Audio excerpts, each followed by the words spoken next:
Pernah nggak sih kalian berhenti sebentar terus benar-benar memperhatiin semua benda di kantor kalian? Bukan cuma sebagai tumpukan barang gitu aja, tapi sebagai sebuah sistem yang dirancang dengan cerdas.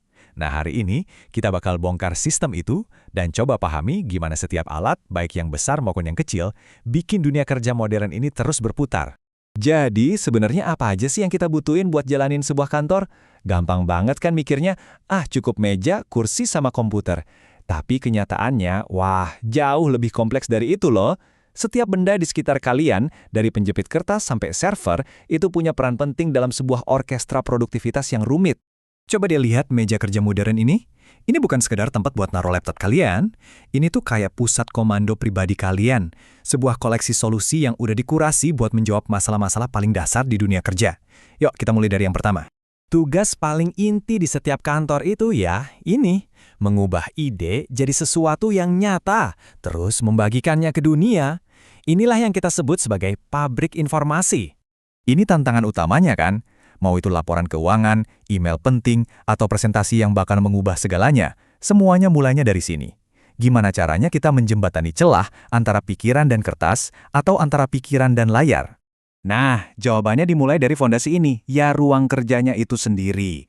Terus ada mesin utamanya, komputer desktop buat kerjaan berat yang butuh tenaga, laptop buat fleksibilitas tanpa batas, dan tentu aja ponsel pintar kita, yang sekarang udah jadi kayak studio mini di kantong kita. Bikin dokumen itu keren, tapi apa gunanya kalau cuma kalian yang punya? Langkah selanjutnya itu soal distribusi. Gimana caranya kita bikin salinan, baik fisik maupun digital, buat dibagikan ke seluruh tim atau bahkan ke seluruh dunia? Disinilah dua mesin kunci ini berperan. Di satu sisi ada mesin fotokopi, raksasanya dunia fisik, yang bisa menggandakan ratusan halaman dalam hitungan menit.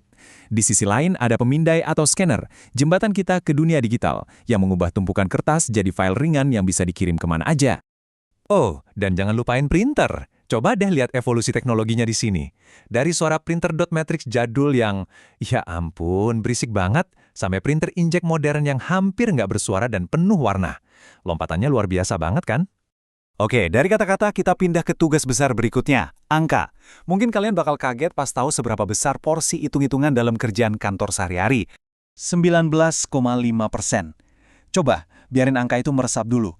Hampir 1/5 dari semua kerjaan yang terjadi di kantor. Tapi 1/5 dari apa tepatnya? Nah, ini dia artinya. Menurut penelitian dari Terry, ternyata hitung-hitungan itu bagian yang masif banget dari pekerjaan kantor. Dan ini bukan cuma buat akuntan loh ya.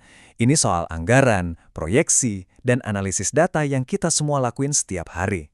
Dan buat tugas sepenting ini, kita punya alat-alat khusus.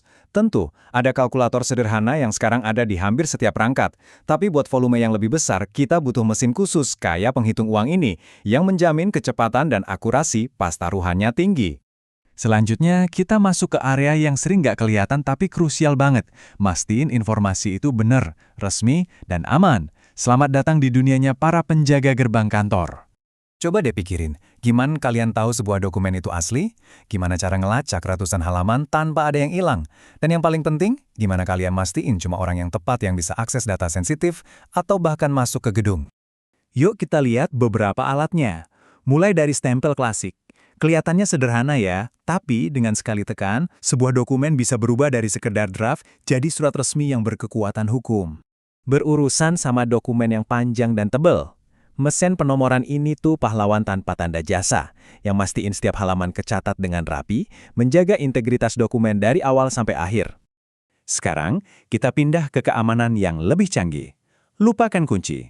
Pemindai sidik jari kayak gini menggunakan biometrik, sesuatu yang unik milik kalian buat mastiin hanya personil berwenang yang bisa masuk ke area terlarang. Dan terakhir ada mata yang selalu mengawasi. Kamera CCTV ini ngasih lapisan keamanan fisik yang esensial, memantau siapa yang datang dan pergi, sekaligus melindungi aset terpenting perusahaan. Setelah semua informasi ini kita buat, hitung, dan amankan, muncul masalah baru, di mana kita bakal nyimpan semuanya. Inilah tantangan penyimpanan data di era modern. Dan coba lihat deh, seberapa jauh kita udah melangkah. Dari disket yang cuma bisa nyimpan beberapa dokumen, sampai hard drive eksternal yang mampu nampung seluruh perpustakaan digital di telapak tangan kalian. Ledakan kapasitas ini bukan cuma soal nyimpen lebih banyak, tapi mengubah cara kita kerja selamanya. Oke, kita udah ngebahas banyak banget alat yang beda-beda. Sekarang, waktunya ngerangkai semuanya. Ada sebuah kerangka kerja yang simpel tapi kuat banget buat mengkategorikan setiap benda di kantor kalian. Gini cara kerjanya. Pertama, kita punya perlengkapan. Anggap aja ini sebagai bahan bakarnya kantor. Ini barang-barang yang kita pakai, habis dan harus diisi ulang terus. Kertas, pulpen, tinta, semua barang habis pakai. Berikutnya adalah peralatan. Ini para pembantu kita. Benda-benda ini nggak habis pakai kayak perlengkapan, tapi mereka itu alat yang kita pakai buat nyelesain tugas-tugas spesifik. Stapler, gunting, pelubang kertas. Mereka bantu kita kerja lebih efisien. Dan di puncak hierarki, kita punya mesin. Inilah para pekerja keras di kantor. Mereka tahan lama, biasanya pakai listrik, dan ngelakuin tugas-tugas paling kompleks. Komputer, printer, server, ini adalah investasi jangka panjang yang jadi tulang punggung operasi kantor modern. Jadi gitu, lain kali pas lagi di kantor, coba deh lihat sekeliling. Kalian nggak akan lagi ngelihat tumpukan barang acak, tapi sebuah sistem yang terorganisir dari perlengkapan, peralatan, dan mesin. Nah, ini kan jadi mikir ya, dengan cara kerja kita yang terus berubah, kira-kira alat apa lagi nih yang bakal jadi mesin penting berikutnya yang kita nggak bisa hidup tanpanya? Coba menurut kalian apa?